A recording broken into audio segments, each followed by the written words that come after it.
are off and we are underway here from your Sac Field. Friday night, gorgeous night here in Piscataway, New Jersey. Temperatures right around 70 degrees. Light breeze. This is about as nice as you can ask for as the fall weather has truly settled in.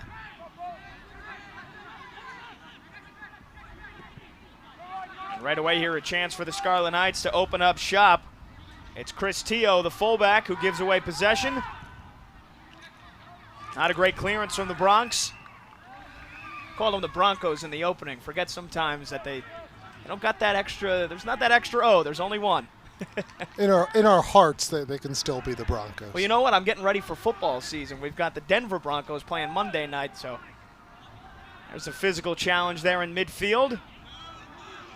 And a couple of bodies hit the turf. Play goes on. It was a very liberal call so far from the head referee, John Brady, who is in charge of tonight's match. Pete Mandel and Corey Petalino are the assistants. Yeah, Babacar Dean, they're not happy at all with really kind of that physical altercation taking place there. But Rider breaking out. This is a team you have to look for, their ability to pass between the lines very quickly. They want to knock the ball around, but they also want to move quickly in transition. We saw their danger right there, almost springing Dean on the counterattack. And Christian, I mentioned right to start the broadcast, old rivalry renewed. These teams have played 33 times all time, but they have not met in just about 30 years. 1993, the last time they met. Rutgers has won the previous 11 matchups, but that's a long time for teams that intrastate rivals used to play almost every year. First time in nearly 3 decades. You weren't even a twinkle in your parents' eyes back then, Pat. I was a year away. Nice one-touch pass from Teo. It feeds down the wing. Here's a chance for Abby, the freshman. Youth movement has been one of the biggest headlines so far for Jim McElderry. As there's a player down, play goes on. Cross comes into the box. Now it's cleared. Rutgers right back on possession. There was another freshman in Nestor Cabrera who sent it back to the back line. This is a Rider program, though, that's much better than those 3 losses to start the season would indicate. We know what they did last year in the MAC, but they also played Virginia very tightly in that second half. Seton Hall is certainly no slouch, and UPenn is a little bit of a dark horse right there in the Ivy League. I know a lot of people think it's going to be Princeton, Yale, kind of 1-2 interchangeable, but watch out for UPenn. They've got some good young talent in there and a good core returning. So none of those 3 results against the opponents that they had by any stretch, I think, is an indication of where Rider's going to be when we start talking about them seriously in conference action a month from now. Long ball sent in. It'll go all the way over the touchline as the French international Guillaume Venant lets that one go past for a goal kick. A lot of French names tonight on this Rider squad, Christian, so I hope your French tongue is ready to go. Well, one of the best players to come out of Rider over the past decade or so, Florian Valot, who went on and played for the New York Red Bulls for a number of years, made quite a nice career in MLS, currently playing for Miami in the USL. But this was a player who was a good creative presence in the midfield. If it wasn't for some injuries, Valot would probably still be playing in MLS right now, and that French connection has certainly done a lot of good for Rider over the years. Talking about the start to this season for Rider, 0-3. Last year, lost in the MAC championship tournament game in penalties to the number 1 seed Marist College, but it capped off a season in which they went 10-7-3. And they showed a lot of fight, a lot of heart in that postseason tournament, and that is what Charlie Inverso's teams have come to known by, as they've got their first chance here. 5 minutes in, a cross is blocked, it's dealt with. Takes a deflection off of a Rutgers player, so the Bronx will have a corner. We know Charlie Inverso, a former assistant for Rutgers. This program hit their peak under him just a couple of years ago. Starting in 2015, they had a string of being the MAC champions 3 out of 4 years. And after a couple of down years in 2019, 2020, this program seems to be back after a really strong finish. That corner is dealt with. Falls out there for Matthew Brummett. Back out to the wing. Another in-swinging cross. Good rising header. There is the MAC preseason player of the year, Zaki Alibu from Meknes, Morocco. And Christian, we were talking about it. So far, they've only got 1 goal in 3 games. He is a reigning first-team all-conference selection. He's the preseason player of the year. They're going to need him to get going. Yeah, Alibu's a really important piece for this team and kind of what everything is going to move around there in the final third. Great sliding challenge. It was clean as a whistle. Matt Araujo, beautifully done that time, as he had MD Myers right on his back. Yeah, Araujo doing a nice job understanding where Myers was, making the right tackle, making it clean. Good bit of composure there in the back line. And one more key piece of information about Rider before we really start to talk about this Rutgers program. For those of you just joining us, Christian Dyer, I'm Pat Boyle here just in the opening minutes of Rutgers and Rider. Now the Bronx, they've given up 9 goals in the 3 games. They've only scored 1. So combined 10 goals, every single one of them has been in the first half. They have not conceded or scored a goal in the second half. So that tells you 2 things. 1, they really struggle getting out of the gate, but 2, once they settle in, they're a pretty tough team to score on. They are, and I think what's been impressive opening 7 or 8 minutes is that they've done a good job of keeping their shape, keeping things compact right now. Definitely a point of emphasis this week from Charlie Inverso to his squad, making sure that they kept everything tight. They didn't get drawn out by a Rutgers team that also wants to move in transition very quickly. When Rutgers gets moving, they like one-touch passes into space. They like to draw out the back line and find space for those runners into the box like Myers, like Abbey, like Jackson Temple. And for Rutgers, they come into this matchup with a record of 1 win, 2 ties, and 1 win, 1 loss, and 2 ties. Started the season off hot, 4-2 win in Omaha.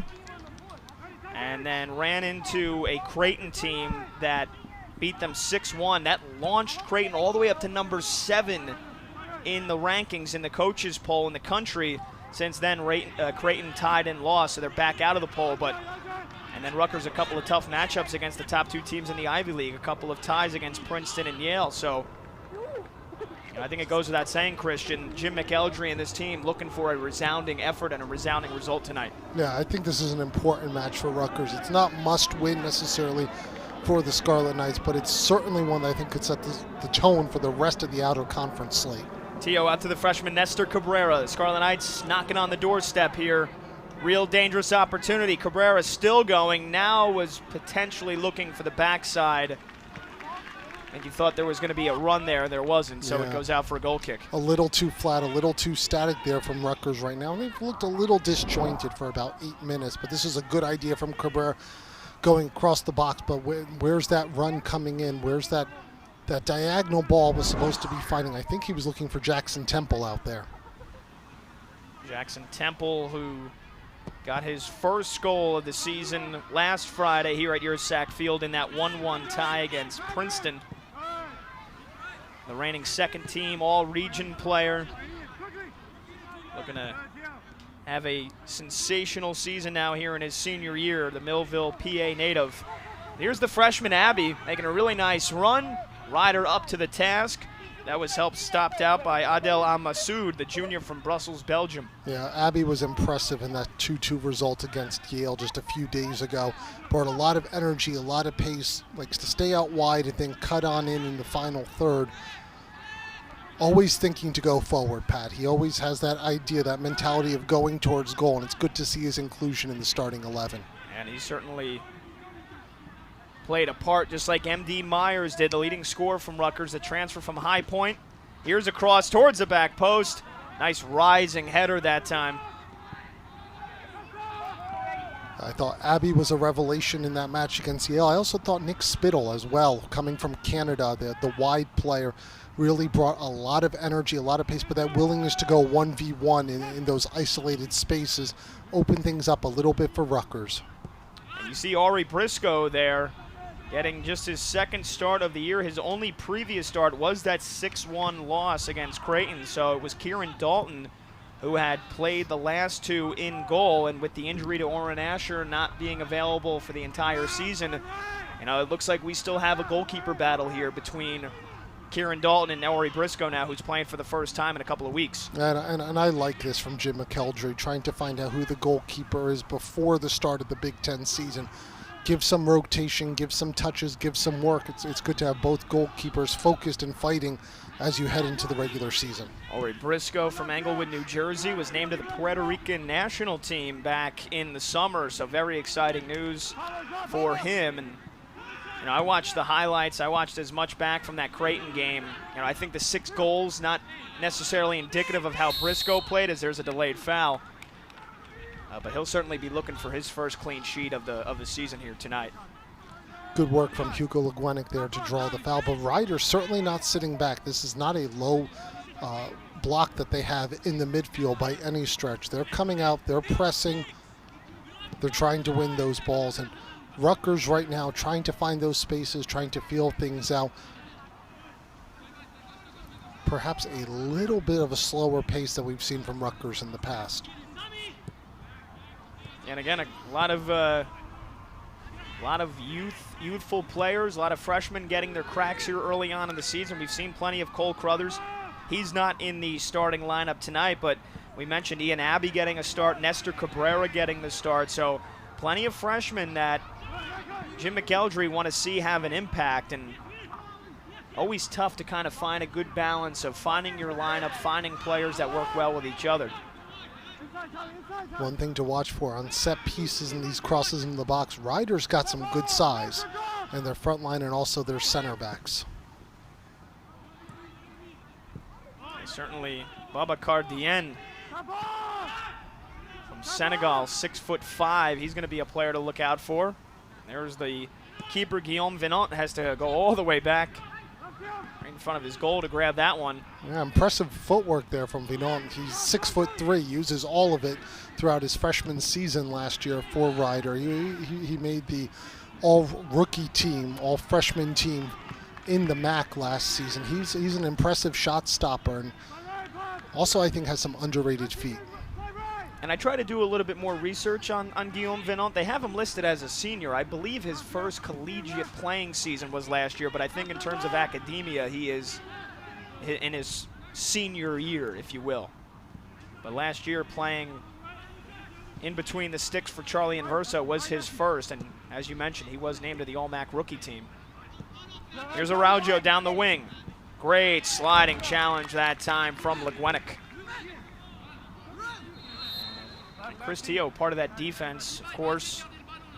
Rutgers last year had 4 consecutive shutouts to start the season. That was the first time since the 1990 runner-up NCAA championship team, as Ori Briscoe snags that one at the apex. Yeah, good work there from Briscoe. Not an easy ball. There were a few bodies in the box.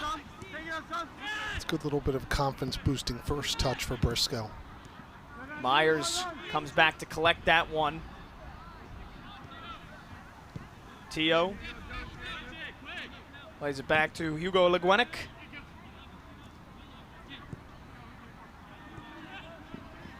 Scarlet Knights content to play with it in their own half so far. Really, I think want to get their bearings, want to enjoy as much time on the ball as possible here early on. The throw-in came from Thomas DeVizio. Now it's through the midfield. It's Cabrera. Gets it out wide to Teo. Not afraid to join the attack. Now the freshman Ian Abbey has it taken away, but Rutgers wins a throw-in.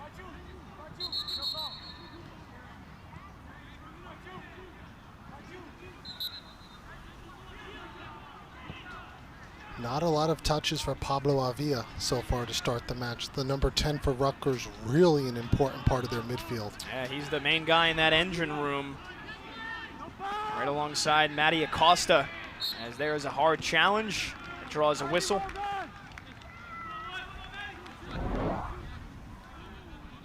Take another look at that foul. Yeah, just a little trip there from Babacar Dieng. Dien's been very active in this match, both getting on the end of a couple balls there in the attacking third, but also doing a lot of hard work running back.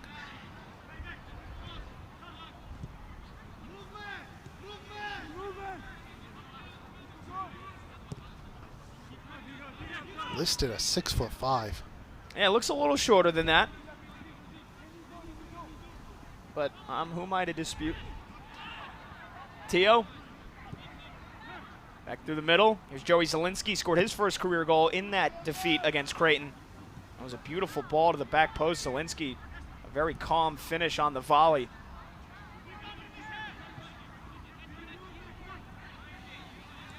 Back out to Tio. Now to Abbey. Runs into a double team, loses possession. Nice defense again from Araujo, and he wins a foul. That's been a really physical, exciting battle so far. The freshman Ian Abbey and a senior defender, Matt Araujo.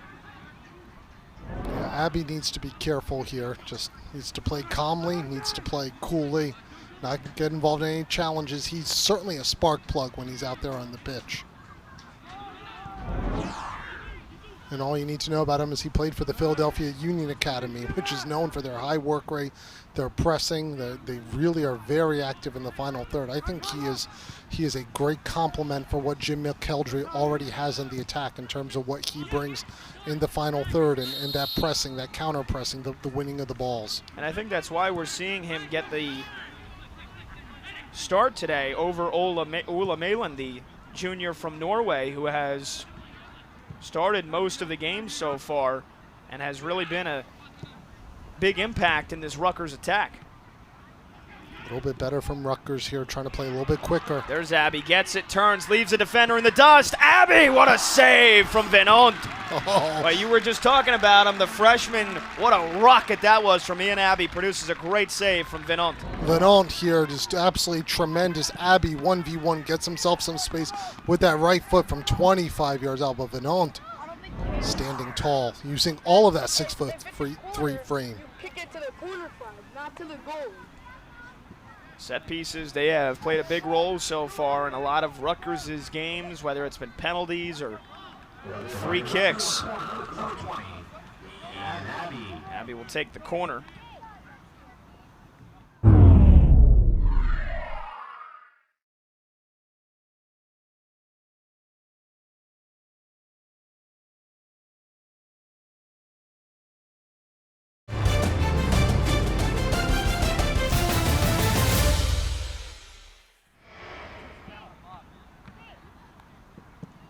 Drills that one towards the middle. Dien was the first to it with a rising header. It comes back out. Here's Cabrera. He'll swing one in. Lofts it towards the back post. Abbey tries to save it.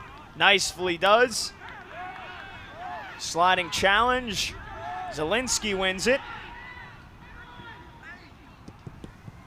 That ball deflects, and over the touchline, who did it go off of last? It went off of Ryder. It'll be a Rutgers corner. Yeah, better again from Rutgers, though. We're seeing now winning the second ball, stepping up in the midfield, making it difficult for Ryder to break out here. The quick 1-2 touches.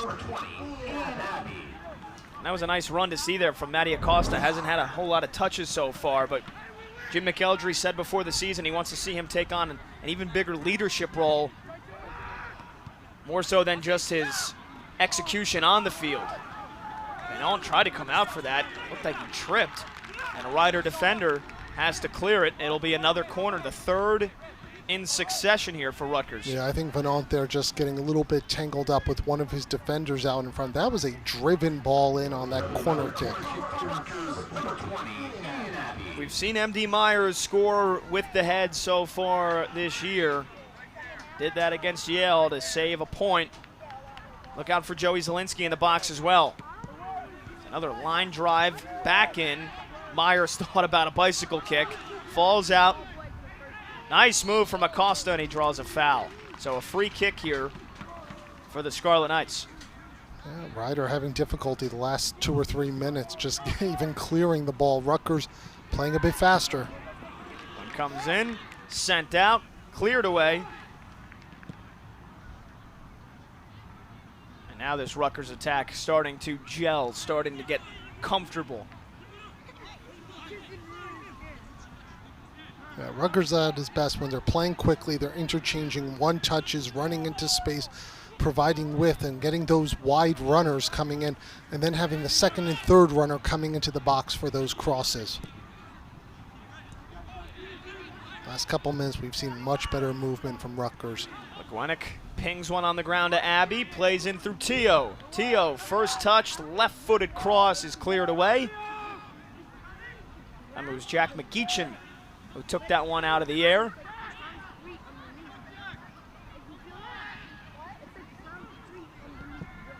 And that one breaks down.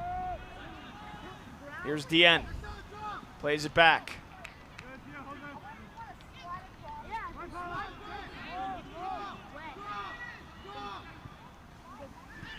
Bit of play there.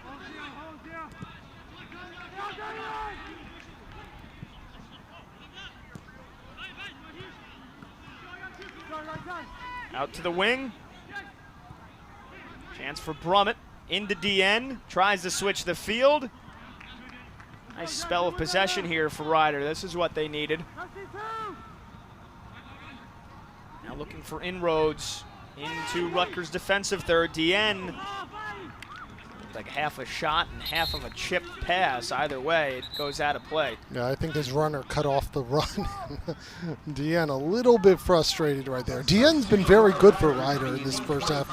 We've talked about some of the industry in terms of the hard work and some of the defensive work that he's needed to do, but he's got a willingness to sit in those pockets, be an outlet, make the runs off the ball, and do a little playmaking.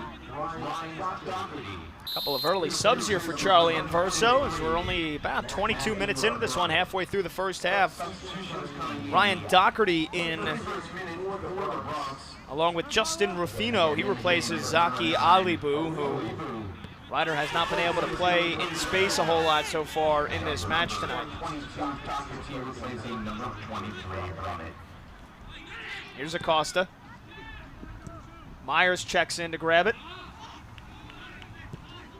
Cabrera starts the switch. It's out to the far side wing. Yeah, very nice touch from Cabrera there. Nice start. Beautiful roll over that time. Ball roll from Jackson Temple.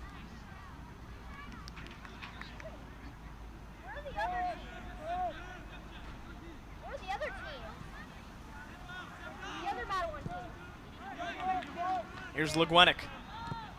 Over to Tio. Rutgers has loved playing it to this near side flank for a lot of their attacks so far. It's back to Tio. He's worked very hard in the opening 25 minutes. Another cross. Looking for Myers. It was over his head just barely, and Sebastian Suber clears it away. Yeah, Myers didn't miss on that one by much. Nice in-swinger coming in from Chris Tio. And it looks like that's been the game plan. That's the number one game plan so far for Rutgers out of the gate. Get a lot of crosses in. Really test this Rider back line, which again has given up 9 goals on the season, all 9 in the first half. But so far the Bronx have passed the test.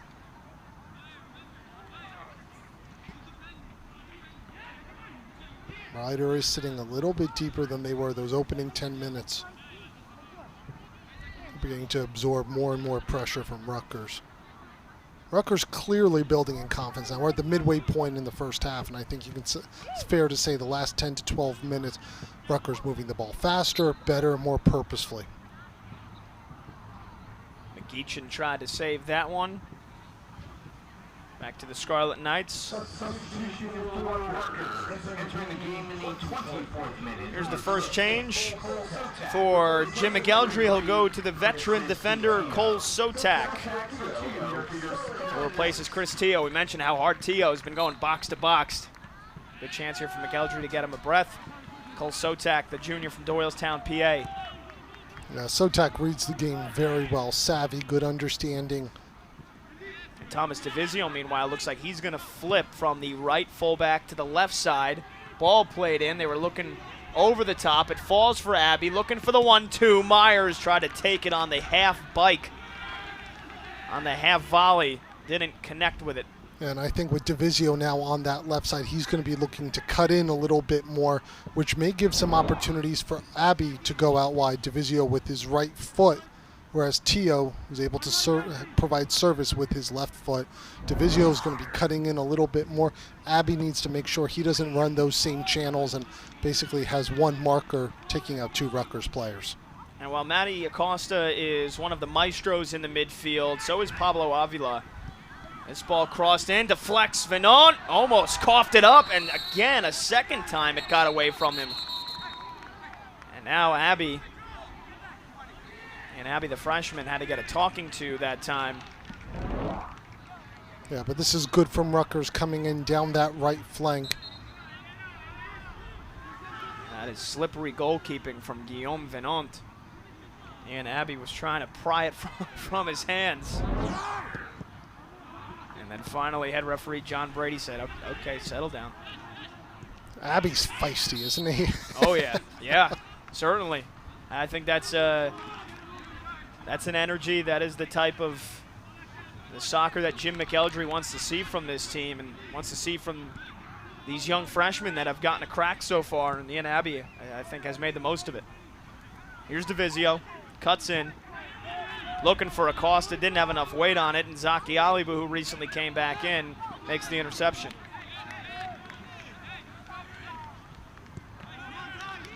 That's back with Cabrera.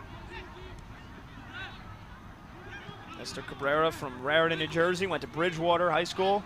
Bridgewater, Raritan. 20-25 minutes away from here. Rutgers not passing as crisply in the attacking third as they'd like. Looking for Alibu. Yeah, that's going to be a frustrating first touch for Alibu. We really haven't called his name out in a dangerous spot for Ryder.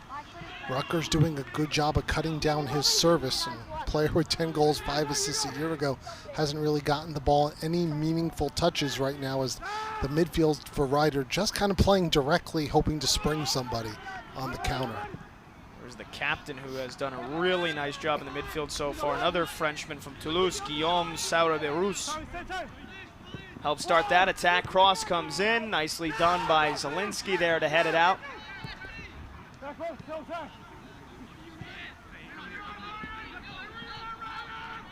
Now Alibu looking to take on the defender Divizio, who wins the battle and wins possession. Very nicely done from Thomas Divizio. Yeah, good individual battle, good patience there from Divizio. Little bit of a, getting away with just a little bit of a push right there with his right arm. Rutgers lost possession and what could have been a very costly spot. Briscoe just motioning with his hands for everyone just to calm down, take a deep breath.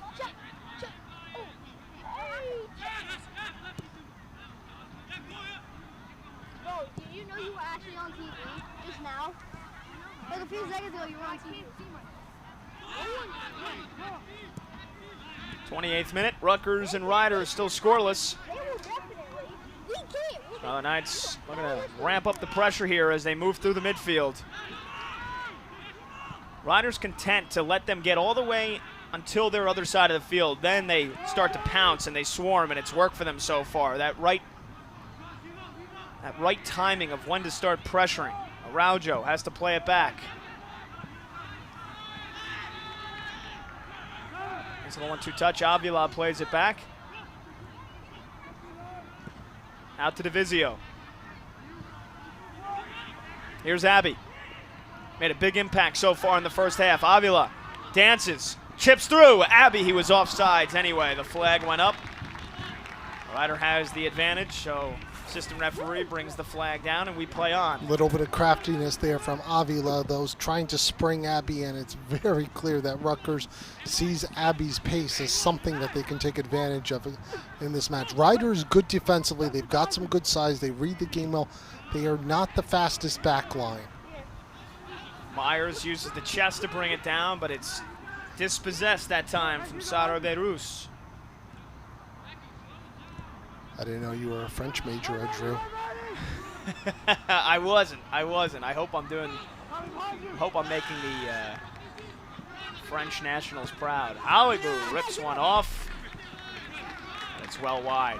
Yeah, just shy of 30 minutes. It's the first time we've really seen Alibu kind of step up into a dangerous spot. It's through no fault of his own. He's an absolutely outstanding player, but at the end of the day, the midfield making it difficult. Ryder going very direct. Zaki Alibu, preseason player of the year in the MAC, the reigning MAC offensive player of the year. He's the one that's got to be putting balls in the back of the net this year for Ryder. The Bronx picked to finish second in the 2022 MAC Soccer Preseason Coaches Poll behind the reigning champions, Marist. But so far, they've only got 1 goal through 3 games. And Alibu has yet to taste a goal this season. Tom Skrocki was the lone goal scorer for them so far this season. It came in that last game last Friday at UPenn and a 2-1 loss. Rutgers looking for a cross, and it's dealt with that time by Lenny Cedely. Cedely's had his hands full throughout this match. A lot of runners coming in down that channel. A couple of subs here for both sides. In for Ryder, it looks like it's Momo Diop, the freshman from Senegal. Meanwhile, for Rutgers, Zach Revere. And there is the first sight of Ola Malin, the junior forward from Norway, who mostly plays on the right wing for Rutgers.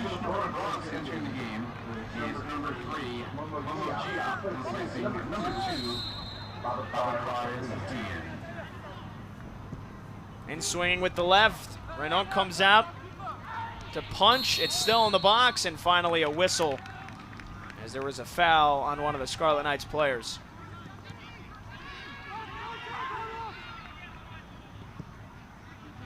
Once again, Ryder looking to just ping some balls over the top and hope for a mistake from the Rutgers back line. But the Scarlet Knights, they've kept their shape excellently.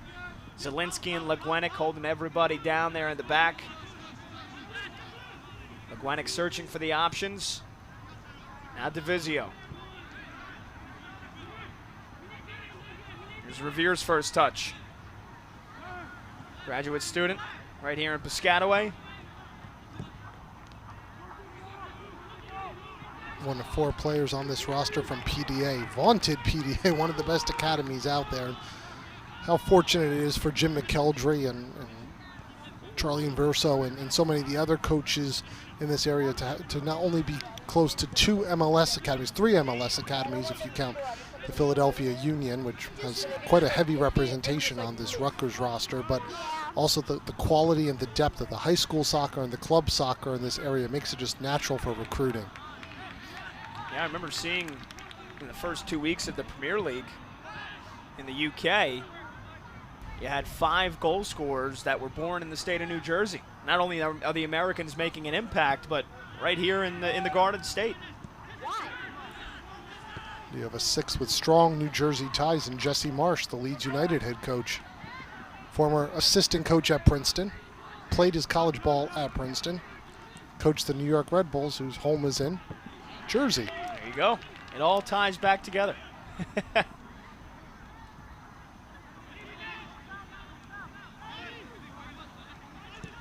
Cabrera goes back. Now it's with Acosta, searching. Ryder's foiling Rutgers' attack so far. They got that back line sitting deep, and they're welcoming Rutgers to try to get passes to them, and then they start to swarm once Rutgers really threatens with any attack. Here's Acosta.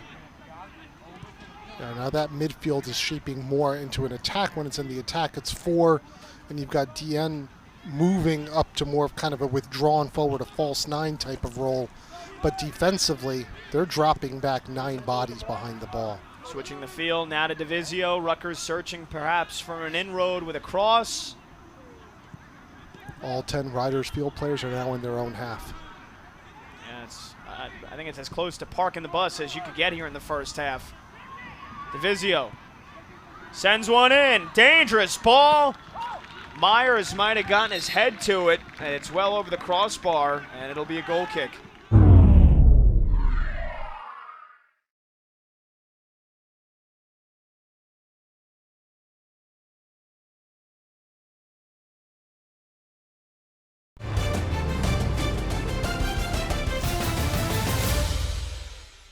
It was MD Myers who climbed and got his head on that one. He's the complete forward for Rutgers, and that one not too far off. Yeah, that was some good work, though, from Rutgers. Again, Myers making that run towards the 6-yard box. Good understanding from DeVizio to play that one into a dangerous spot. So Nestor Cabrera heads off after a busy first half, and it's Cole Crothers. Jason Barigi who comes in. Crothers Has made a huge impact in the midfield so far this season.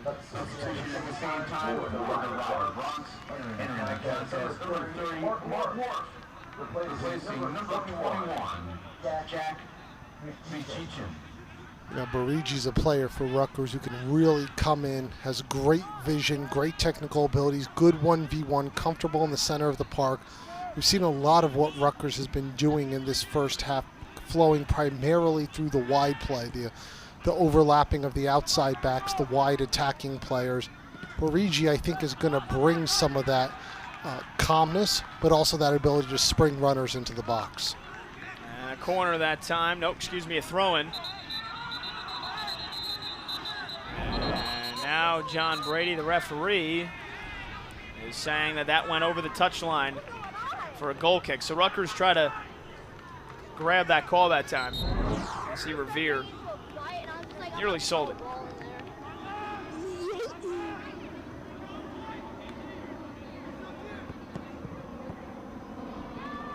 Venant blasts one, does have a big foot.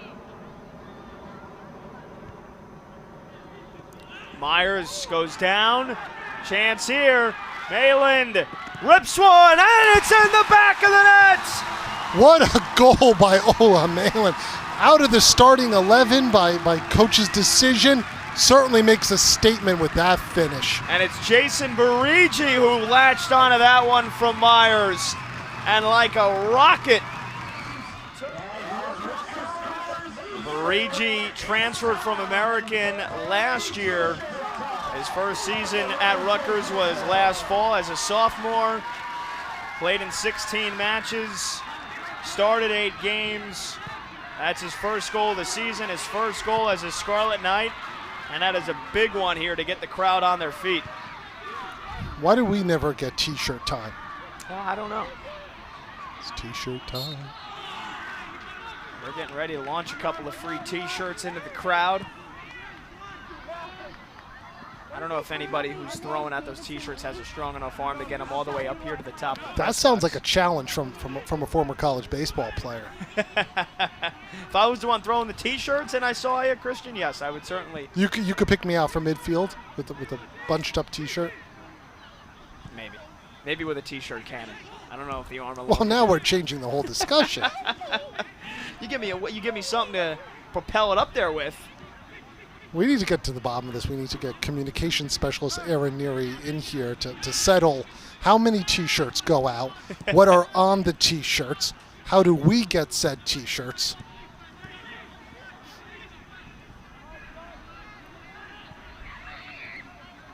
Good from Rutgers, though, in this first half, really riding it out. Ryder, for the first 10-12 minutes, was moving very confidently with the ball, and then as they began to sit back and absorb more pressure, Rutgers did a good job being patient, picking their moments to speed up the tempo. I think a very deserved lead now with 37-38 minutes left, or gone in the match. We'll see if they give the assist to M.D. Myers, but he took a heck of a push. And he basically just tried to redirect that one into the path of B1G, and B1G took it and he ran with it. And then it's one thing to get past the defenders, but it's another thing then when you've got to look up and then you've got to look back down and pick your spot. But he just put his laces right through it and ripped it right past Guillaume Venant. Yeah, Venant couldn't do anything on that one. Venant has had a very good first half for Ryder, including a big save midway through. Nothing that could be done on that one. Ryder, they have had not a whole lot of success piercing through this Rutgers back line armor. And that time, Alibu lost possession cheaply, and now here's another chance. Here's B1G this time trying to feed through Myers, and he tucks it inside the back post. He's done it again. M.D. Myers, his 5th goal of the season, calmly beats Venant, and it's 2 goals in the matter of 5 minutes for Rutgers. The Scarlet Knights 2, Ryder 0. Jim McKeldry wouldn't mind hearing that a couple more times this year. No, he would not. B1G with a goal. Now he's got an assist. And Myers with his 5th goal of the season. He had to rescue Rutgers back on Monday night to get a point, to get a tie against Yale. And you know what that means? It's t-shirt time. And it's more t-shirts. Myers had the penalty in the first couple of minutes against Yale. Then, as I was just mentioning, had to save the Scarlet Knights in the 87th minute, the header to tie it. And tonight he's put him up 2-0 with his 5th goal this season, and it is indeed T-shirt time, Christian. And I see grown men right now fighting over a T-shirt. You know, that bothers me, if I'm going to be honest, because I've seen a lot of that at baseball games this year, Major League Baseball games. Grown men taking baseballs away from kids. I think it's going to clash with their Vineyard Vine shirts. Alibu, meanwhile, just slots that one wide. He had Briscoe beat, but he also beats the post, and now he might have picked up a knock there. Now that was some good work, though, from Ali Boo. Very nearly tucking that in at that back post, ruining our T-shirt time conversation. I think Sotak thought he was going to get a foul call, but John Brady, the head referee, let play go on. Another look here, and Alibu then basically has one-on-one and actually took a deflection, it looked like, off of Legwenick. Otherwise, that might have been in the back of the net. But Alibu might have stretched too far when trying to slot that one in between the posts.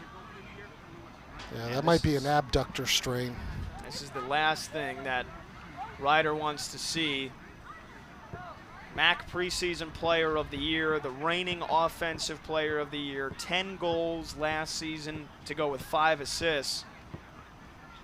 And if you're going to climb back into this match down 2-0 with 5 minutes left in the first half, Ali Boo's a big part of what Ryder would want to do.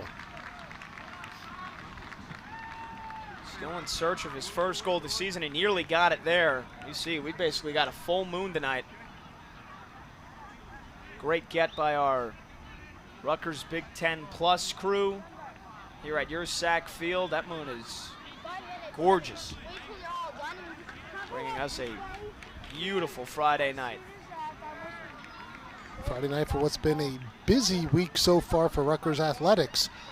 Rutgers field hockey coming off an impressive road win over a top 25 program in Monmouth, and anyone who follows the soccer programs around here knows what the women's soccer team did 3-1 over LaSalle on Thursday night, and I think that was impressive because it was another comeback win for Rutgers, much like the Buffalo match a couple weeks ago, and then got football on Saturday, the home opener for Rutgers against Wagner. Yes, so very exciting times. Rutgers women's soccer with that win last night against LaSalle here at your Sack, 7-0. They play LSU on Sunday before the Big Ten opener against Ohio State. You mentioned field hockey, back-to-back top 25 wins.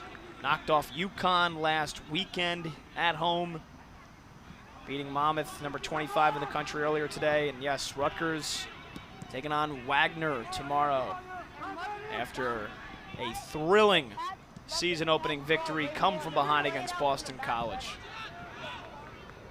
I think Rutgers should just run the ball the entire game. I don't think they're going to have too much trouble either way.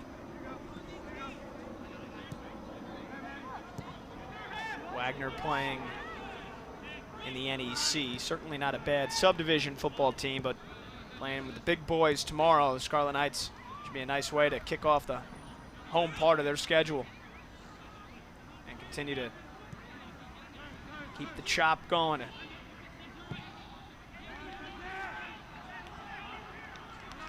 Looking for Revere that time. He gives a thumbs up, just out of his reach. It took Rutgers a while to settle in here, but all of a sudden a goal from Jason Barigi, and then he sets one up to M.D. Myers, who picked up his 5th goal this season. 2 goals in the matter of 5 minutes has Rutgers up here, 2-0. And Ori Briscoe has had a very comfortable first half, other than that shot attempt a couple of minutes ago from Alibu. Out wide for Divizio. Rutgers pouring numbers forward. Here's Barigi. Been the man of the half. Divizio. His cross blocked. It'll be a corner. Nice job that time from Ryan Doherty, the senior, to snuff that one out. But it is now the 5th corner of the opening half here for the Scarlet Knights.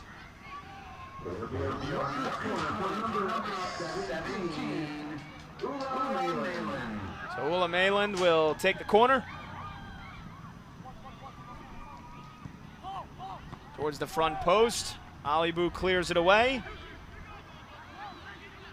Comes back in. Mayland. Beautiful feet towards the back post. Dangerous one, and it was nearly 3. Just inches wide that time from Cole Sotak, who got his head on it. Just missed. Yeah, Sotak coming in a few minutes ago for Chris Dio. Done a good job defensively when Ryder's been trying to break out, very nearly putting his name there in the box score. Oh, that was a beautiful ball from Mayland and Sotak. Beautiful run from Sotak, too. The reading, the understanding, knowing where Mayland's going to go with that one. Timing was perfect, picture perfect. Sotak, though, just maybe try to be a little too perfect with the header. Briscoe wanting that one, boots it forward with the left. 44th minute. Rutgers looking for their first win at home this year, coming off a couple of draws to the top 2 teams in the Ivy League. 2-0 lead over Rider. Hands here for Dylan Korch.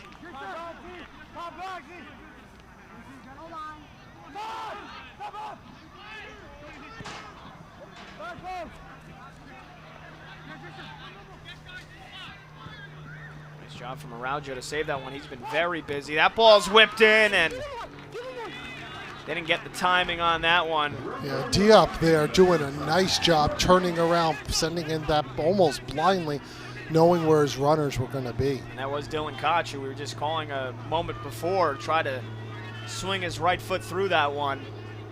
What a nice idea from Diop. That's not the kind of play that a freshman makes.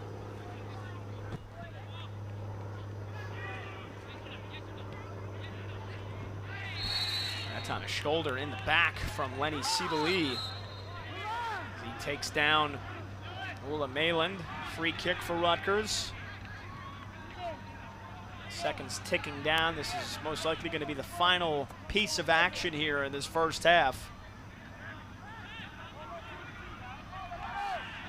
If you're Rutgers, why not pour everybody forward?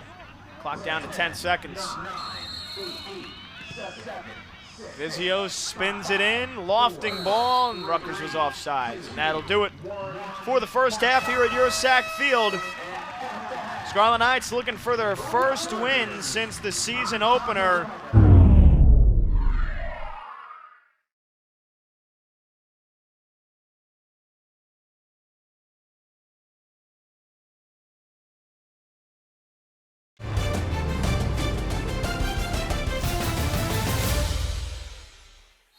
Is going to come back. It's going to be off the bench for Charlie and Verso. Alibu is standing up next to the Gatorade jugs. Rider there in their classic Rider maroon red, the Bronx. Rutgers in the white tops with the black shorts. They're looking for something right off the jump here. They're searching for Babacar Dieng over the top, but he was offsides. Yeah, and it looks like Alibu's sitting away from the team right now in a folding chair, talking with the trainer right now. Perhaps tried a little bit to do some running before the half was over to loosen things up. I don't know if that's a quad strain or an abductor strain right now for Alibu, but very difficult to replace the reigning MAC offensive player of the year. 10 goals, 5 assists. Only a couple inches away in the first half from pulling one back for Rider. Doesn't take much for Alibu to be a dangerous player. And it seemed like whatever knock, whatever injury he picked up came on that goal-scoring chance. As that time, Cole Crothers, the freshman, gets tripped up. But one of the big storylines for this matchup tonight, Christian, the first half was that Rider, they haven't given up a single goal in the second half all year, but the 9 goals they've conceded in the 3 games all came in the first half, and it took Rutgers 35 minutes to break through, but once they did, the floodgates opened up with that second goal right after that, and I think that definitely gave the Scarlet Knights a lot more breathing room here for this second half. Yeah, first 12 minutes, you're right on that, Pat. It was a very even, both teams kind of going back and forth. a little bit. Ryder with some good possession, some good opportunities, looked dangerous getting the ball out wide. And then Rutgers just seemingly grew into the game, moving the ball quickly, moving into those pockets, quick little 1-2 touches, caught them in transition a little bit. Ryder began to sit back further, sitting back deeper in a lower block, really becoming very difficult to break down until Rutgers finally did. Late in the first half, but it's been some tough sledding for Ryder in this match. I thought they started things off very well, but just some difficulty in the midfield with that link-up play with those attacking players, and without Alibu now on the pitch, we'll see who Ryder turns to. I thought Diop did some good things when he came on in late in the first half. The freshman looked dangerous. Chance now. Here's Malin, avoids the sliding challenge right along the touchline, in, and it's put home, but hold on.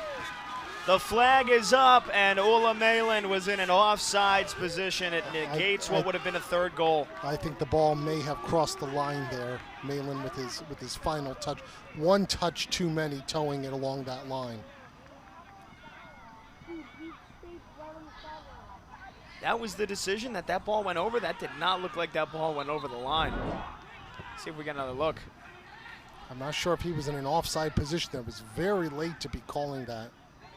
Yeah, right there, maybe at the end, as it would have given Jason Barigi another goal. Yeah, would have given him 2 goals and an assist tonight. Yeah, before that final touch, the whole ball crossed over the line. I may be wrong, but I think we are on actual TV. We saw Rutgers score their goal against Princeton in the tie in basically identical fashion, which Rutgers tied Princeton 1-1, and that lone goal they got came from Jackson Temple, his first goal of the season. Malin did the same exact thing when he basically was right on the touchline and then slotted it through the middle for Jackson Temple, who all he had to do was put it on goal, and it was in the back of the net. Almost an identical goal. That time it was Jason Baruggi. Came off the bench in the first half, got a goal, got the assist. One more look at what would have made it 3-0. Yeah, Malin patiently riding things out here, and there's that ball going all the way across the end line. Still, positive start for Rutgers in the second half. A couple good opportunities in the opening 5 minutes. Tommy Trumpet seemed to work. I think it's Timmy Trumpet. Oh, whatever. Tommy Trumpet, Timmy Trumpet. We know he's been a huge helping. Trumpet. Yeah, there you go. Double T. I'm a Phillies fan. Okay, so that song kind of haunts you then, as that's the walkout song for Mets closer Edwin Diaz. What a closer he is, and what a tradition that is. I don't care who you like in baseball. You can't watch that and help get goosebumps. And that song, I believe, was in Timmy the top. Trumpet? Timmy Trumpet. He should think about renaming himself to Tommy. It just flows better. For you? That'll help you? I think Tiny Tim, you know. Well, that song called Narco with the trumpets, I believe that skyrocketed all the way up to the top 5 in streaming for all songs across Spotify and Apple Music streaming services, just because of basically what Edwin Diaz did.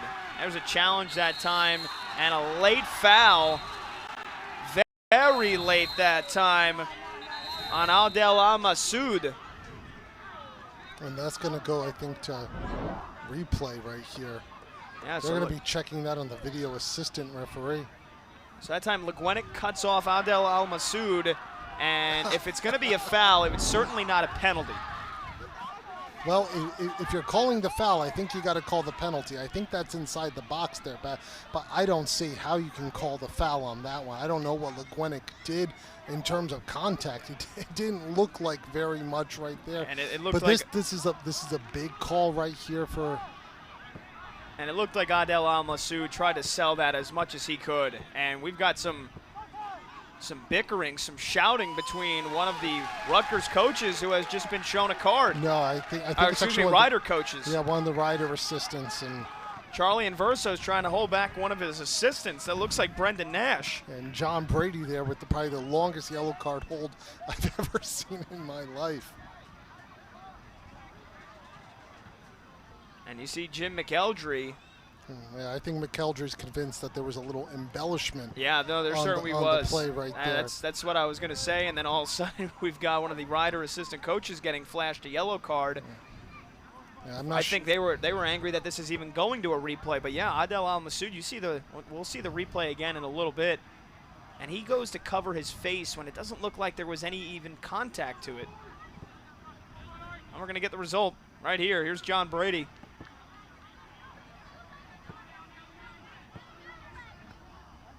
The referee has issued a yellow card in the 51st minute to the visiting bench.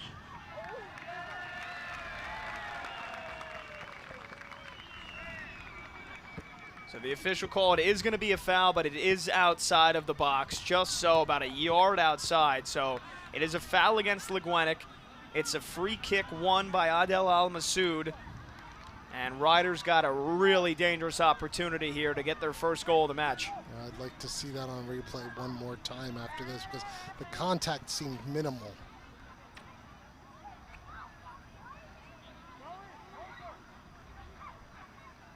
Tom Scrocky, the lone goal scorer so far this year for Rider. This looks like it's going to be Adel Al-Masoud, though, who takes it. The Belgium international. Got to try to get this up over the wall and inside the post.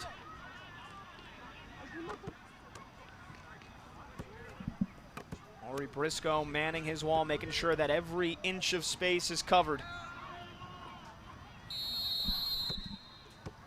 But here's Al-Masoud, and the goal! What a strike from Adel Al-Masoud! Straight away from the free kick, 19 yards out, bends it over the wall, tucks it inside the post. That is a beautiful goal, and Riders on the board here. It's Rutgers 2, Rider 1. Yeah, and that's a textbook dead piece ball from Al-Masoud right there. Bend it like Al-Masoud. Well done. He earns the foul, draws the foul after video assistant replay. And now Rider, very much against the run of play, gets back into this one. So it's just the second goal this season for Rider. They were shut out by Seton Hall, shut out by Virginia, lost 2-1 to UPenn last Friday. And their second goal this season comes from Adel Al-Masoud on one of the most beautiful free kicks you'll see all season. That was a beautiful free kick. We wondered where the goals were going to come with Ali Boo still seated there on that sideline for Rider. Well, that was a little bit of magic for the Bronx. A junior academically, but his first collegiate season last year, Al-Masoud found himself on the MAC All-Rookie team. He's a two-time MAC Rookie of the Week, scored 4 goals last year. He's got his first of the season off of a beautiful set piece. And we talked about the run-up to that free kick, Christian, a questionable call. I know Jim McElderry's not going to be happy about it. Right on the edge of the box. Went to instant replay to confirm it, and then Adel Al-Masoud, straight away, 19 yards out, buries it. So Rutgers, which had what seemed like a comfortable 2-0 lead at half, now with just a 1-goal cushion.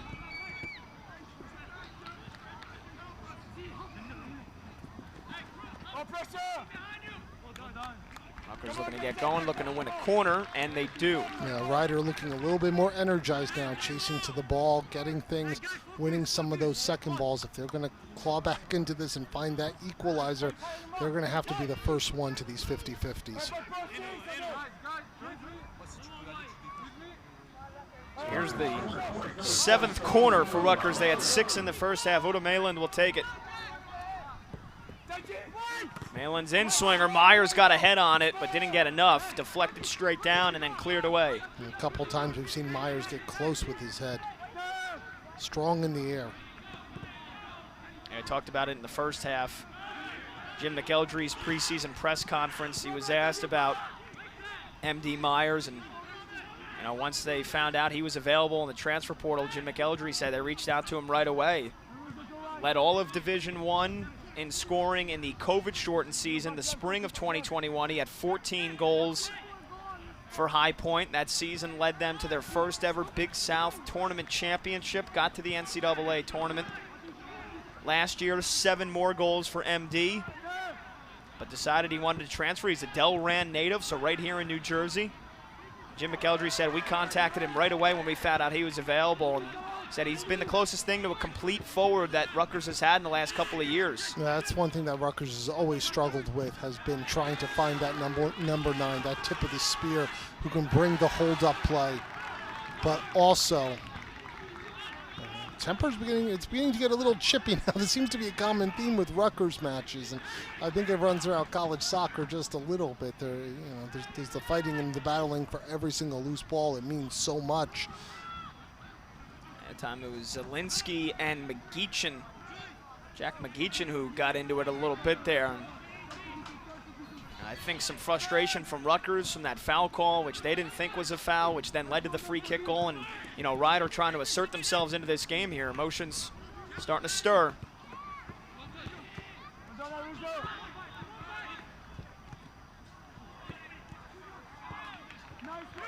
Plus, I believe it was either Brendan Nash or Mark Pratico, one of the Rider assistants, who got shown a yellow card during that instant replay review of that foul. So, yeah, it's certainly the last 5 minutes have been a trip. It's never dull at your Sac Field. No, never. And amidst all that, Rutgers got really scrappy efforts from Yale. Got a really good effort from the reigning Ivy League champs, Princeton. There's a foul. That one goes against Lenny Cedar-Lee, who has been very physical at the back line for Rider as well. Take another look here. Just riding through their Cedar-Lee. Princeton, who went to the NCAA tournament last year as the Ivy League champions, able to get a tie against the Scarlet Knights. So Rutgers has certainly gotten the best effort from their opposing 2 teams here at home this year, and now Rider with some self-belief. Rutgers looking for the first win here, though, at your Sac Field this season. Barigi trying to feed through. Here's Myers, back through the middle. Barigi just wide. Nice little touching and passing there. Barigi's one-time effort. He was that second runner there into the box as Myers turned. Good understanding between these two. That very nearly was the 3rd time on the box score that those two would have linked up. How about the chemistry these two have together?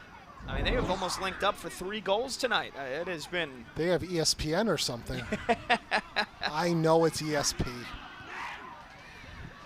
They have been on each other like a string tonight. Barigi and MD Myers. I wonder maybe then if Jim McElderry has to think about just keeping those two on the field together at all times, as Myers really rash challenge there as he ran right through Lenny Cedar-Lee, and we'll see here if MD Myers is going to go into the book.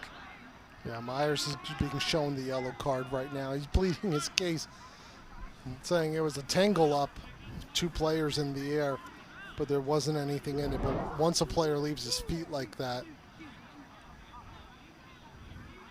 And Lenny Cedar-Lee, the senior back from Montpellier, France. MD Myers, the transfer grad student, transfer senior from High Point.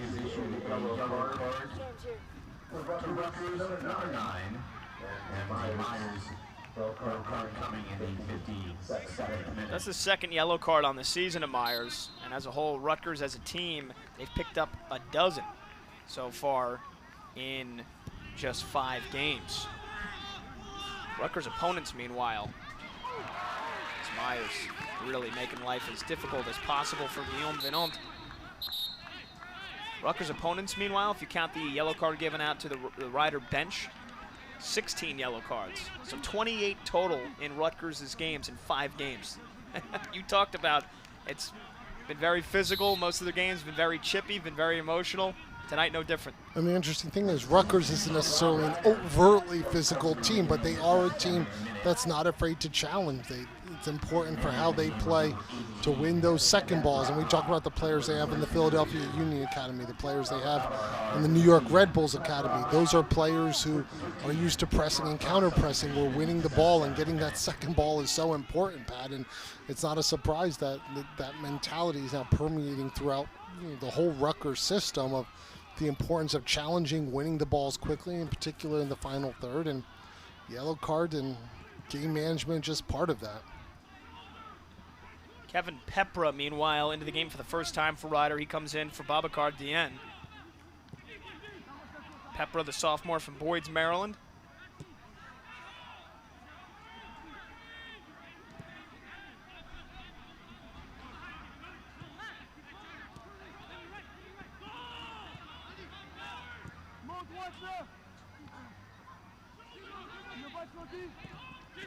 Last year, Kevin Pepper played in 11 games, had an assist. And while Rutgers threatening here, coming up on the hour mark, 59th minute, 2-1 lead for the Scarlet Knights. Fed across, Zielinski, cross to the back post. Nobody's there to collect. And it's the captain, Guillaume Sauerberus, who gets it out wide. And another rash challenge. That one came from Zielinski. He'll avoid a card, but it's a free kick.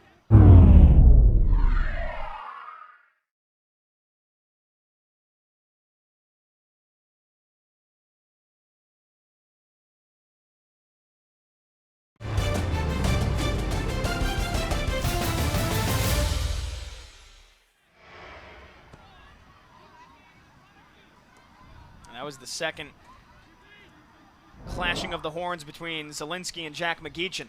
And it looks like Ryan Doherty's going to be set to check in shortly for Rider. Doherty's an interesting player, number 22. St. John's transfer, came up through the Pittsburgh Riverhounds Academy setup, which is a strong one out there in western Pennsylvania. Didn't play a lot for St. John's, played a couple games, but he's someone who's made an impression here and certainly worked into their rotation. Briscoe collects. First shot on goal he faced tonight was one of the best free kicks you'll see all year. Madel Al-Masoud, really nothing he could do about it.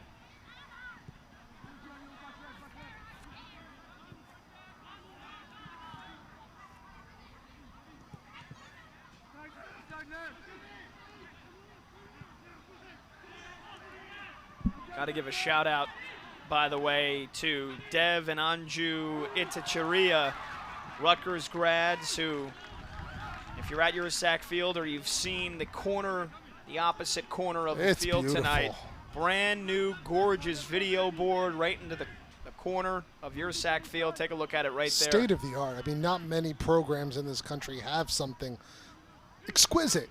It's exquisite. It really is. Jim McElderry said, incredibly appreciative of the gift made by the Itacheria family.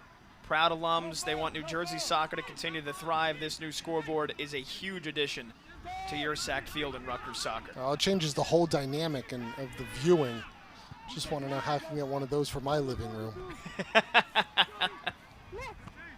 I don't think you could fit one.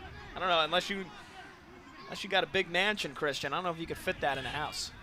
Is there such a thing as a small mansion, though? I suppose. Then I got one of those. I do So have. I'm coming over tonight after the game. That's fine. We'll give Moose a call and talk some Rutgers football. That is true. Mark Malusis, you can hear Rutgers football on WFAN all this season, and get out to SHI Stadium tomorrow night. I should say tomorrow early evening. Rutgers versus Wagner, 4 o'clock. Rutgers looking to get some breathing room here again, though. Since that Al Masoud free kick goal, not much of a cushion for the Scarlet Knights.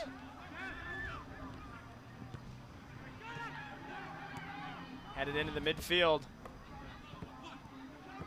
Sauerberus plays it out wide. Good challenge. Nice job from Mayland. And then tricky feet.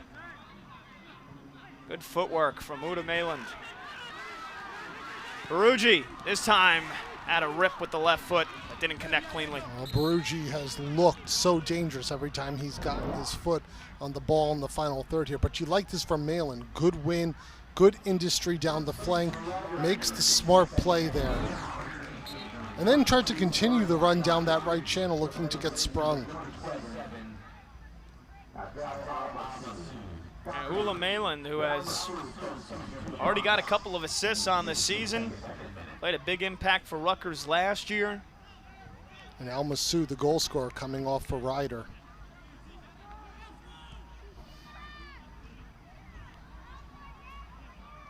Malin, 2 goals, 4 assists last season, the Norwegian.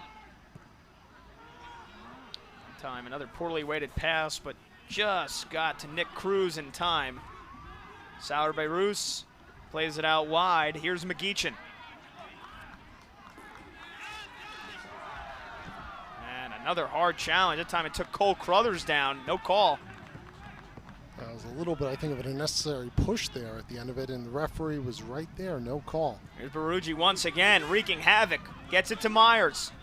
MD Myers cuts back, has a rip. It's deflected. Was headed goalwards. Not sure if it would have been on target, but Lenny Cedali with a sliding stop to prevent any damage.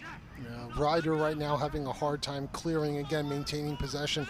Same thing we kind of saw in the first half there, where Rutgers was first to the ball, running the channels, utilizing Myers for hold-up play, and Myers right here creating some space and earning a corner kick. And how about it again, the partnership between B1G and Myers.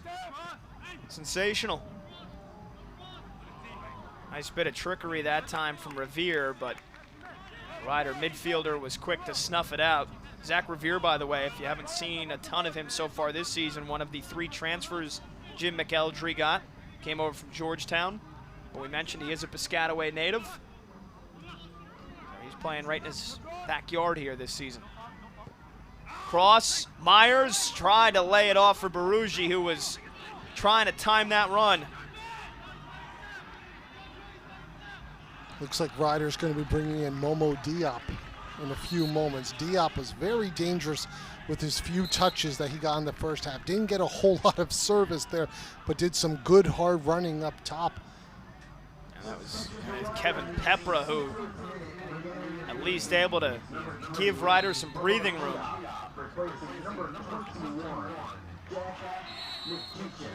You mentioned it, Momo Diop back into the game.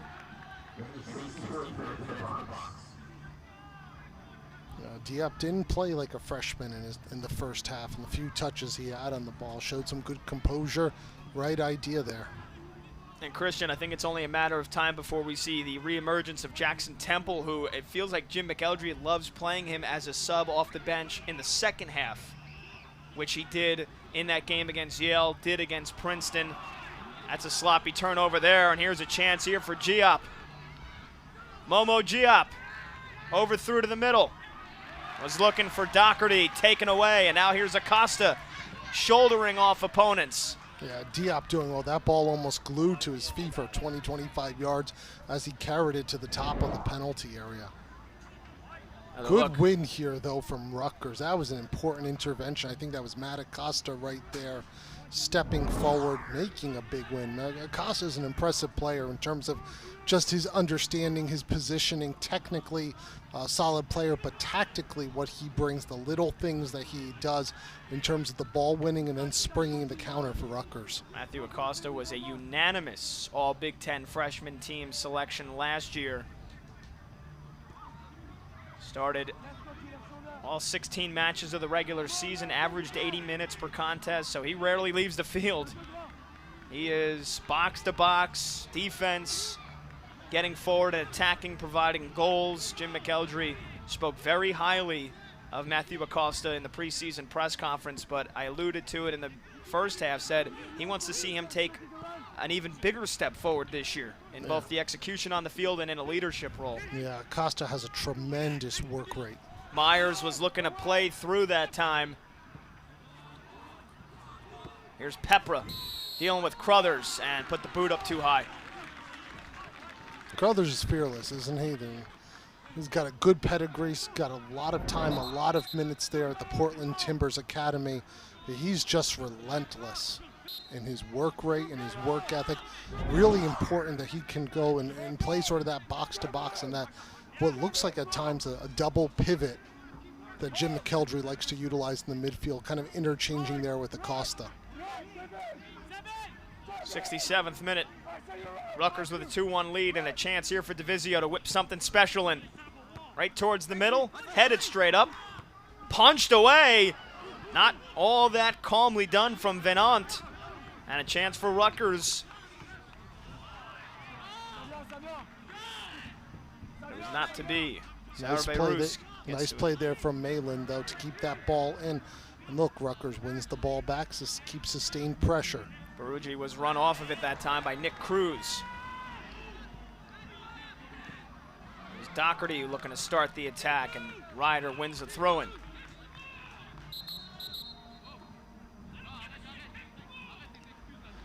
Big wave of players coming in now for Rutgers.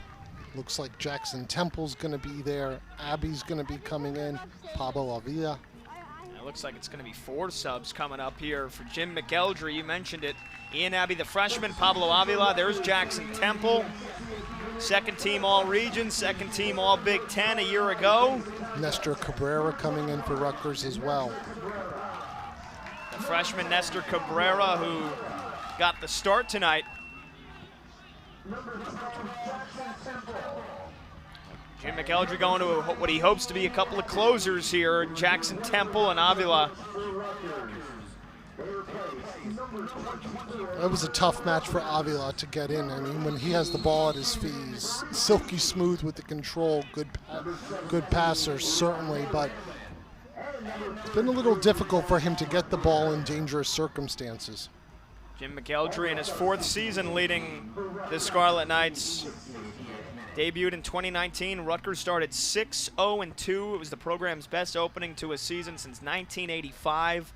Got their most wins in a season since 2015. Went as high as number 22 in the United Soccer Coaches poll. And then Rutgers tied their best Big Ten record in the COVID-shortened season, which was played in the spring of 2021. They got 4 wins in the conference. No call there as Abbey goes down, and then another heck of a start last year from Rutgers. Unbeaten in their first 8 games, 7 wins and a tie. But it's been about finishing seasons off, finishing strong, having the depth. This year, not a incredible start like they've had in years past under Jim McElderry, but I think Jim McElderry would tell you they'd rather be playing better in November and maybe even in December. And that's part of the reason why Rutgers has had the out-of-conference schedule that they had, going out and playing a tough Creighton team on the road. Playing this match against a team that was in the MAC championship a year ago is picked to be runners-up again. I mean, this is not easy competition that Rutgers has scheduled. There are no cupcakes in this out-of-conference schedule this year for Rutgers. And a big thing that Jim McElderry alluded to when he was asked about, crashing out in the Big Ten tournament last year to Indiana and getting off to great starts, but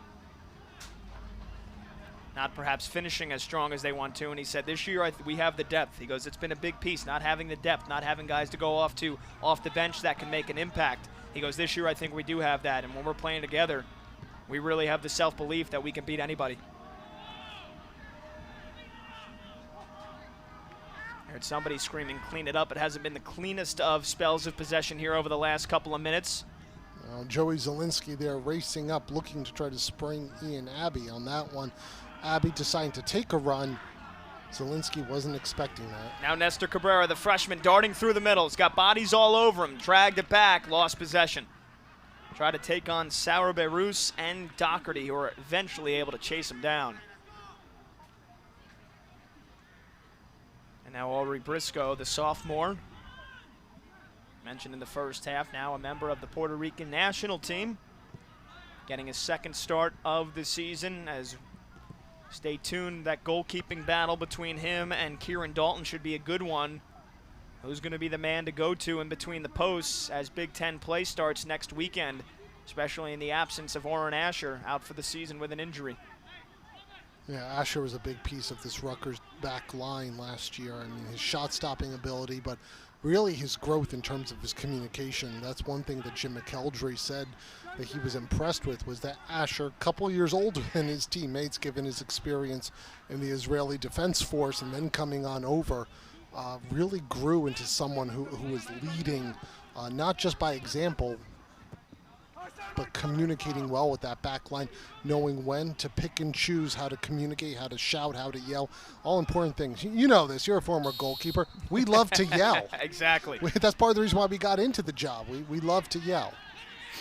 Yeah, the goalkeeping, being able to make saves and punch crosses away and hold on to the ball, that's secondary. Just screaming, yelling at people was the first thing. Cross whipped in. Nice job that time. Sotak. That was not an easy ball to deal with. And now a late whistle as Sarah Beirous, the Rider captain, down on the pitch. I think that was a little bit of a frustration foul there. It's been a chippy second half.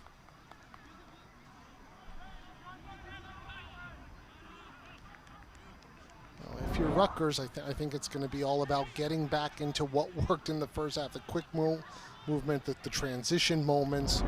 Right now, a little static, a little slow from Rutgers, a little too reliant on that wide play. Guillaume Sarbeus, the senior defender from Toulouse, France.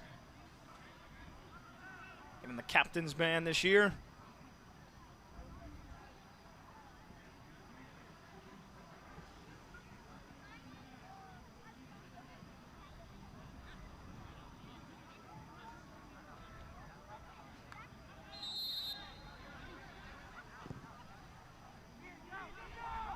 Ball played to the opposite wing. Abby trying to track it down. Ball comes in, back heel, deflected. It was blocked in front of goal. Never made it through to Briscoe. Still trouble though. Here's Cruz. He goes down.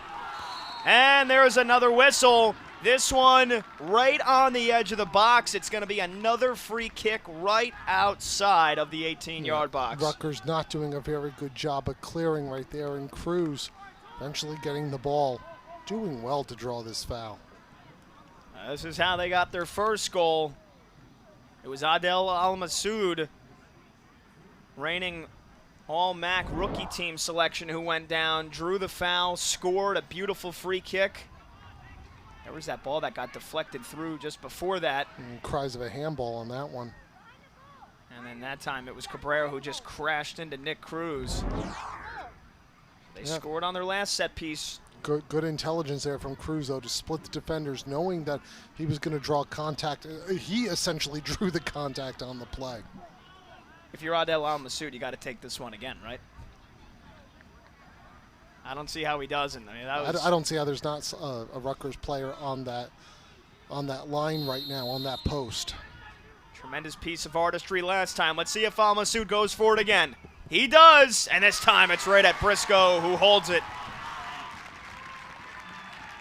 And I think Al-Masoud may have been actually trying to see if Briscoe was going to cheat over and was trying to go maybe a little bit more towards that back post, but just angled it a little bit too much centrally.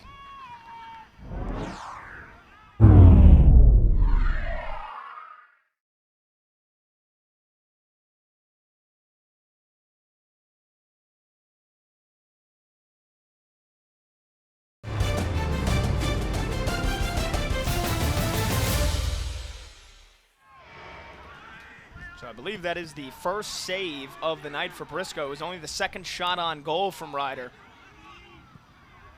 Both from Al-Masoud. They've got Briscoe down as having 2 saves. Official stats. Now again, we mentioned it was a tough day for him. Creighton had everything working in that 6-1 win in Omaha. But certainly, Aubrey Briscoe battling for the starting goalkeeping position with Kieran Dalton. He'd love to get his confidence up, and a save like that will help. Battle once again. Sauer Beirous takes down Zielinski.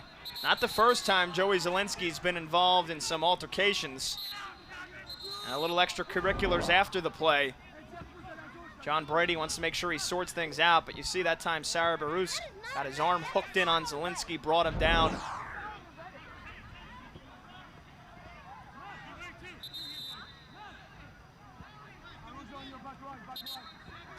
And I think Ryder's appealing for something here. Now John Brady's going to have a talking to Zielinski and Guillaume Saraberus.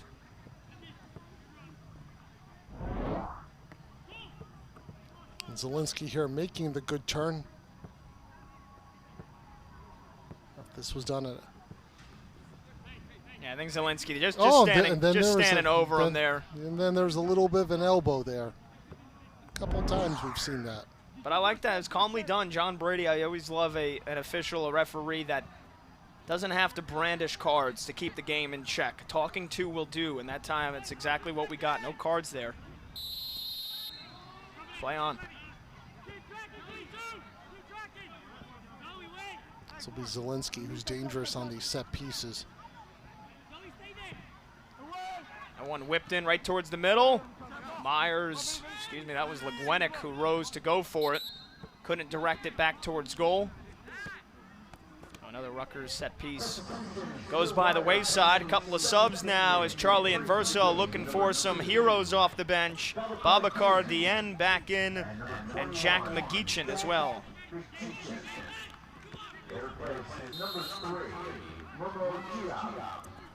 You know, I'm the founding member of the Momo Diop fan club. Not quite sure why he's not coming. Why he's coming off the field right now. To me, he's been one of the players that has been most consistent for Ryder.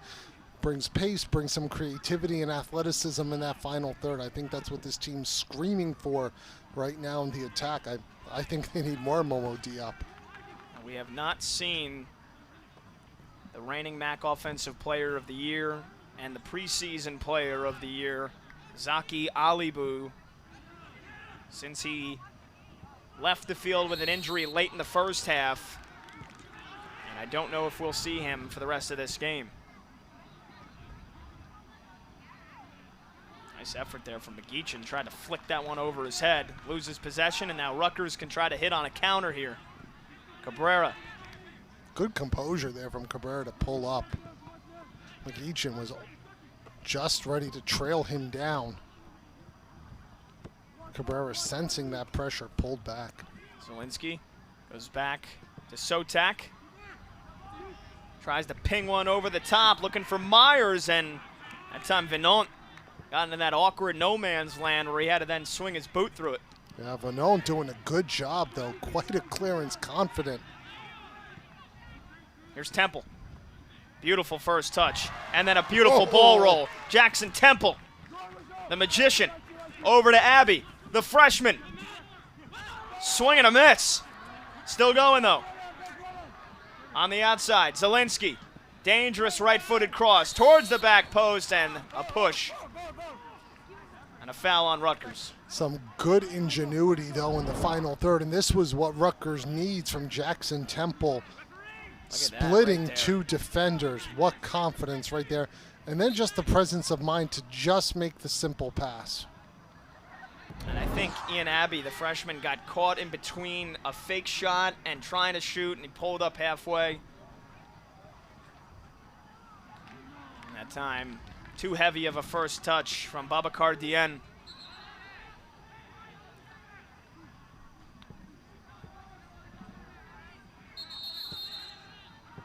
Final 12.5 minutes here. We're in the 78th. We were scoreless through the first 35 minutes. And it was Jason Barugi who struck for the game's first goal, got the assist from M.D. Myers. Then they reversed roles as Myers goes down there. And Jim McCrelldry is furious, talking with the officials. Thought that there was clearly a foul on that one. I don't know if that was Myers that went tumbling to the ground. Yeah, it was Myers, and it was away from the ball as the ball was coming to him. And he get up and he's saying, he's got some choice words that we can't repeat, but then he's basically saying, how is that not a foul? Yeah. I think there's growing frustration from Rutgers that some of these foul calls are just not going their way. And now Rutgers appealing for a handball that doesn't get called. It'll be a throw-in. This game was pretty even through the first half hour, and we mentioned Myers fed Barugi for the goal, then Barugi got it to M.D. Myers, who got his 5th goal of the year. Look at this, Jackson Temple still on his feet. Beautiful run from Jackson Temple, taken down from behind, and no whistle. And Alvinant comes out. Abbey tries to swing his boot through it, can't connect. Chaos. We keep seeing Jackson Temple, just the individual creativity, the ability to go 1v1, the flair that he brings, the intrigue that he brings, how he opens up everything in the attacking third. Now, legs are getting tired, bodies are starting to fly everywhere. The emotions is ratcheted up to an all-time high right now in this game, and the physicality is right there with it. Rutgers took the 2-0 lead into the halftime break. And Rider really didn't have many chances at all, really just the one at the end of the first half with Alibu, who pushed it wide, and then it was Adel Al-Masoud with the free kick goal. That's where we stand, 2-1, as Temple can't keep that one at his feet. Look at this, though, the control right along that end line from Jackson Temple, fighting through that low center of gravity. And there was a pull there on M.D. Meyer's jersey. Certainly the most chaotic sequence we've seen tonight. And all through it all, no goals, no fouls in that buildup. Good from Rutgers, though, to be able to keep their composure. 10 minutes left now in this match. It's certainly going to be end-to-end. You know Ryder's going to get an opportunity or two in this match. And Briscoe slices that one well wide, not in the reach of Joey Zielinski. Ryder with a quick throw in. Nick Cruz with a cross, dealt with by Sotak, falls out for Saraberus. Yeah, not easy clearance from Sotak there. That ball was dipping down. Headed in, that time from Sita Lee, cleared out. Saraberus goes back.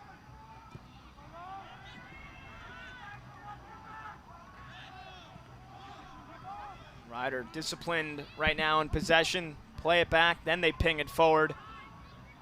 Nice job by Legwenick to win the header.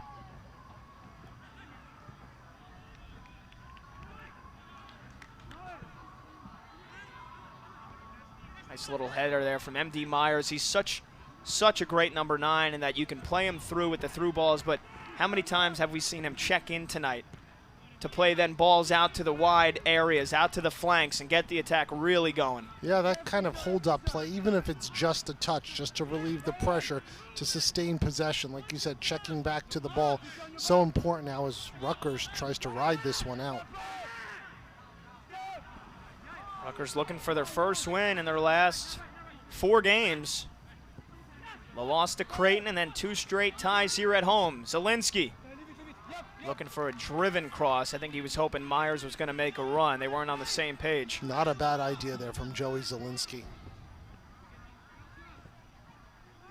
After the sensational start Rutgers got off to in the first year under Jim McElderry, last year starting the season with 7 wins and a tie before their first loss at the hands of Wisconsin.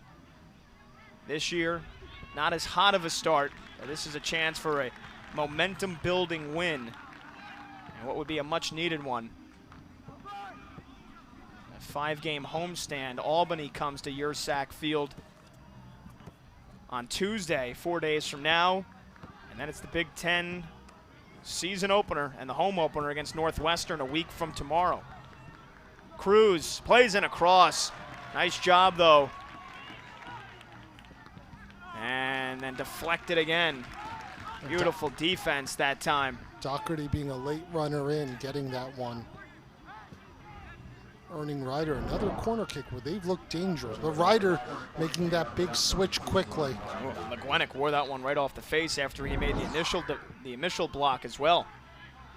So here's a dangerous chance for Ryder. Their 1 goal came on the free kick. This is another set piece, just their 3rd corner of the game.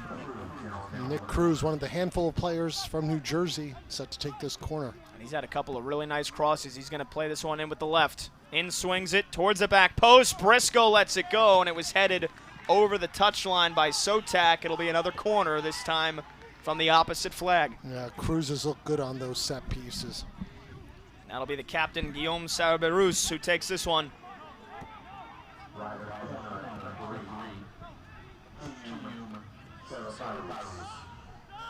Sarah Beirut had 2 assists last year. Whips this one in right towards the middle. Cleared away initially. Ryder still threatening. Nice tackle from Acosta.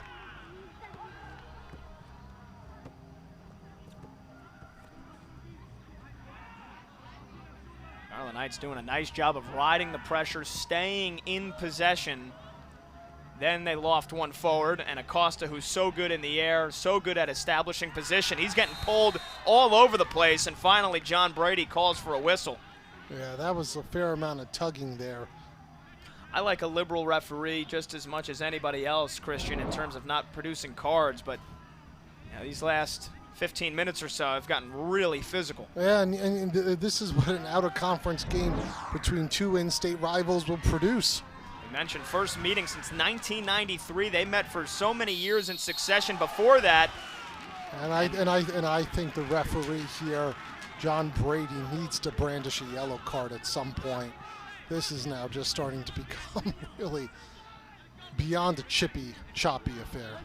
Sarah Beirut, the captain for Ryder, trying to get his troops in order while also talking to John Brady at every whistle. See DeVizio, Ian Abbey, Joey Zielinski lined up. Now it's just DeVizio. Thought about playing it quickly to Ian Abbey as Guillaume Venant was setting up his wall. That was not a bad idea. Now he tries to play it in quickly, gets it forward. Zielinski thought about perhaps a bicycle kick, then gets called for a foul. Inside the final 5 minutes, 86th minute here. Ryder looking for what would be an improbable comeback, down 2-0 at half on the road, big underdogs. Nice cross from Cedar Lee, even a better diving header from LeGuenic. Yeah, nice service there from Cedar Lee. And now we're going to see a card, another foul, and a yellow card issued to Babacar Dieng. Pulled down Acosta once more. Yeah, Dieng there using all 6'3" of that frame. Pulling him down, but that was some good surface from CLE right there down that left side. We've called his name primarily for all the defensive work that he's done, but the few times that he's got the ball at his feet in dangerous places, he's looked good for Ryder. This Ryder team certainly, Pat, doesn't seem like the program that started 0-3 to start the year. They've done a good job defensively. In particular in the second half, which has kind of been the theme for this program, has been second half they've really clamped down well defensively, and they've looked far more dangerous in the final third. I think they're just kind of missing that goal scorer who can be that point of the spear, so to speak. Yeah, they've certainly gotten their best effort of the season, and Rutgers arguably got the best efforts of the season from Creighton, from Princeton, from Yale. You got a target on your back when you're Rutgers. You're a team that just missed out on the NCAA tournament last year in the Big Ten, a program that has been on the rise since Jim McElderry got here. He's having some of their best seasons now since that great 2015 season.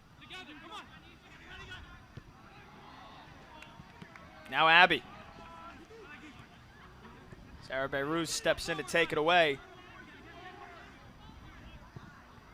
Rutgers looking for the second win of the season. Ryder in danger of falling to 0-4. Starting to become last chance saloon. They've got to pour bodies forward, and they've got to do it quickly.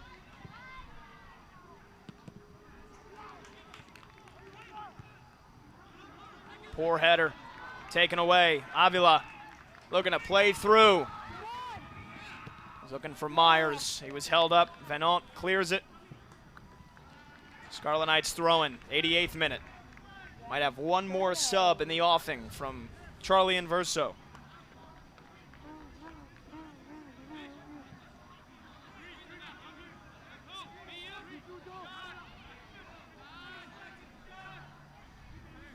And again, Ryder got the goal on a beautiful free kick from Adel Al-Masoud, and they've played this whole second half without their returning leading scorer, And the MAC preseason player of the year, Zaki Albilu. Beautiful spin that time. Look at that from Nestor Cabrera. Cabrera's put on a little bit of a clinic down that left side. Important moments there from the freshman, just killing this game for Rutgers. Zielinski to Acosta, now to Avila, chips it over the top, headed clear, back to Acosta. Rutgers trying to steer these final 2 minutes to safety, and Ian Abbey with a reckless slide in from behind, and he's lucky to not see red. And Ian Abbey right there just trying to do the right thing, knowing that he made the foul, came in late, sliding through. And to your point, Pat, that was a late challenge right there. That was very, very dangerous. You know, you got to stop Ryder's counterattack, but that was a very rash decision. Plunging at the ankles that time of Adel Al-Masoud. Has another look.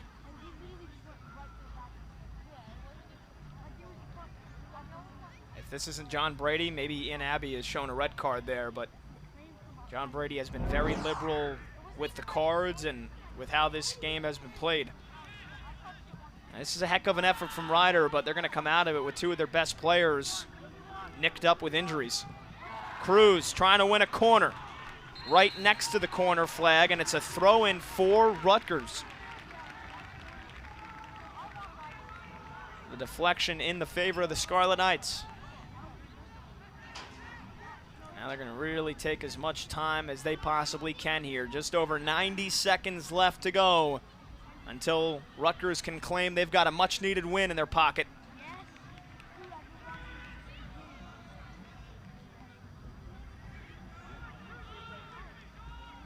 Last year at home, Rutgers was unbeaten in non-conference games. 5 wins, no losses, 1 tie.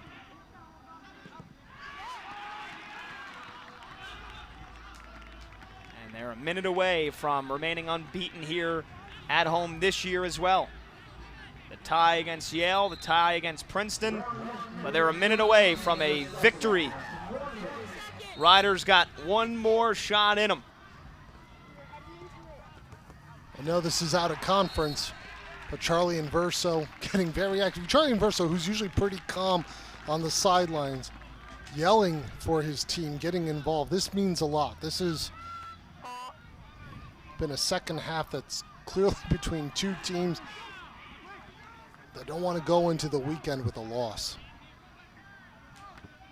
Final chance for Ryder. They've got to get this ball up the field, and they've got to basically boom it as far into the box as they can. M.D. Myers gets shielded off. Sarah-Verus gets it out to the wing.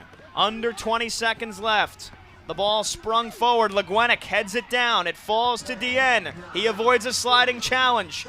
Dien chips it forward. Cedar Lee to the back post. Nobody's there, and that will do it. The final whistle rings out, and Rutgers holds on for a much-needed victory. They take down Ryder in the first meeting in almost 30 years between these intrastate rivals. It finishes Rutgers 2, Ryder 1.